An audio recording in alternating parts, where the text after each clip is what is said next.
২৪-এর গণঅভ্যুত্থানে ক্ষমতাচ্যুত দল আওয়ামী লীগের অংশগ্রহণ ছাড়াই চলছে ত্রয়োদশ জাতীয় নির্বাচনের প্রস্তুতি। ২০১৪ আর ২০২৪ সালে বিএনপি ও জামায়াত অংশ না নেওয়ায় একতরফা নির্বাচন হয়েছে, আর ১৮ সালের নির্বাচনকে বলা হয় রাতের ভোট। একাধারে ৩টি বিতর্কিত নির্বাচনের পর আবারও সব দলের অংশগ্রহণ ছাড়াই অনুষ্ঠিত হতে যাচ্ছে সংসদ নির্বাচন। তবে অতীতের মতো এবারের নির্বাচন নিয়ে আন্তর্জাতিক অঙ্গনে এখন পর্যন্ত প্রশ্ন উঠতে দেখা যায়নি। এদিকে ভোটের মাঠে আওয়ামী লীগ না থাকলেও তাদের সমর্থকদের ভোট পেতে ভিন্ন ভিন্ন কৌশলে প্রচারণা চালাচ্ছেন প্রার্থীরা। বিএনপির পক্ষ থেকে বলা হচ্ছে, ক্ষমতায় গেলে আওয়ামী লীগ সমর্থকদের নিরাপত্তা নিশ্চিত করা হবে।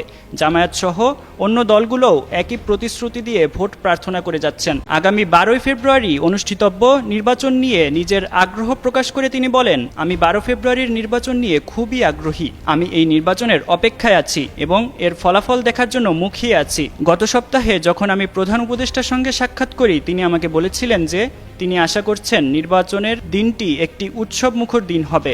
আমিও আশা করি এটি একটি আনন্দময় ও উৎসবপূর্ণ নির্বাচন হবে, যেখানে বাংলাদেশের মানুষ স্বাধীনভাবে গিয়ে তাদের মতামত প্রকাশ করতে পারবেন। প্রধান নির্বাচন কমিশনারের সঙ্গে আলোচনার বিষয়ে সন্তোষ প্রকাশ করে রাষ্ট্রদূত বলেন, সিইসি যে তথ্যগুলো আমার সঙ্গে শেয়ার করেছেন তাতে আমি অত্যন্ত সন্তুষ্ট।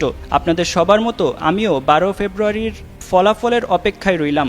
আশা করি আপনারা একটি অত্যন্ত সফল নির্বাচন সম্পন্ন করবেন। এবারের নির্বাচনে রাজনৈতিক নেতারা পাল্টাপাল্টি বক্তব্য দিলেও এখন পর্যন্ত ভোটের প্রচারণা উৎসবমুখর রয়েছে।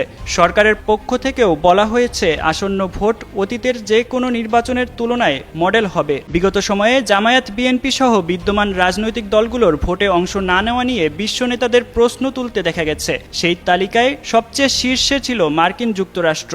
তবে আসন্ন নির্বাচনে কার্যক্রম স্থগিত থাকা আওয়ামী লীগের অংশ না থাকলে ইতিবাচক বার্তা দিচ্ছে বিশ্বের সবচেয়ে প্রভাবশালী এই দেশটি। বুধবার নির্বাচন ভবনে প্রধান নির্বাচন কমিশনার এএমএম নাসির উদ্দিনের সঙ্গে সাক্ষাৎ শেষে মার্কিন রাষ্ট্রদূত মন্তব্য করেন, বাংলাদেশের আসন্ন নির্বাচনে যুক্তরাষ্ট্র কোনো বিশেষ দলের পক্ষ নেবে না। বাংলাদেশের জনগণ যাকে ভোট দিয়ে নির্বাচিত করবেন, যুক্তরাষ্ট্র সেই সরকারের সঙ্গেই কাজ করতে প্রতিশ্রুতিবদ্ধ।